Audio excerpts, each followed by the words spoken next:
What if a war began and no one heard the explosions? No missiles, no tanks, no gunfire. Yet entire power grids collapse, banks freeze, and satellites go dark, and communication lines vanish. That's not fiction, that's cyber warfare. Today we are decoding how invisible code can cripple a nation before a single bullet is fired.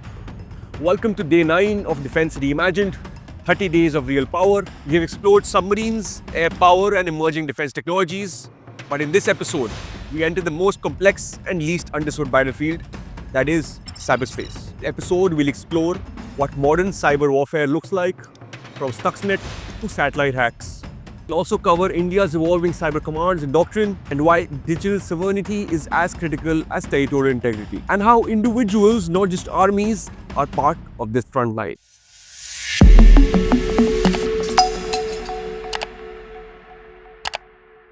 Cyber warfare isn't just about stealing data, it's about control.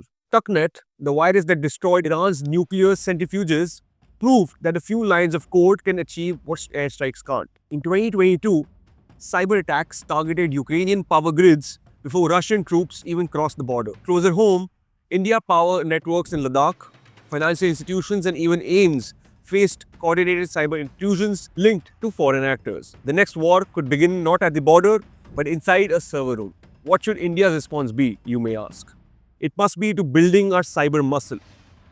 India is waking up to this reality, and the Defence Cyber Agency under HQ Ideas now works alongside DRDO, CERT India and the National Critical Infrastructure. Tri-Service Cyber Command is being conceptualized, and DRDO's Netra system is strengthening cyber surveillance. The goal is not just building defense, but building deterrence. Because in cyberspace, defense alone is never enough. You need the ability to strike back. India is among the world's top 5 targets for cyber attack, but it's also building one of the largest digital ecosystems. Aadhaar, UPI, Chandrayaan and now Tejas all depend on secure digital frameworks. Act makes digital sovereignty the ability to secure and control your own data, networks and technologies. And that should be the national security priority. Whether it's 5G infrastructure, semiconductor supply chains or defense AI. Dependence equals vulnerability. Cyber alliances are now shaping global power. NATO treats cyber attacks as grounds for collective defense. China has integrated cyber units in its military doctrine. The US operates a full-fledged cyber command.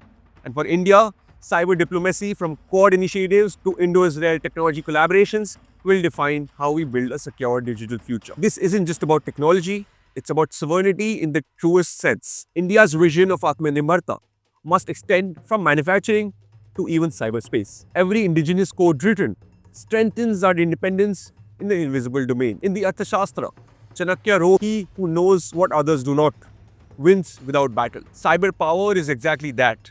Knowledge turned into control, the power to see, predict and preempt.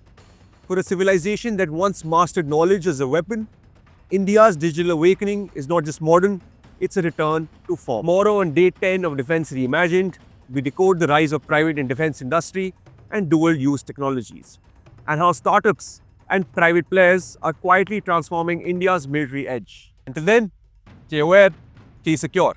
And remember, the wars of the future won't just be fought with weapons, but with wisdom. Keep reimagining yourself and know that the power of change lies within you. Jai Hind.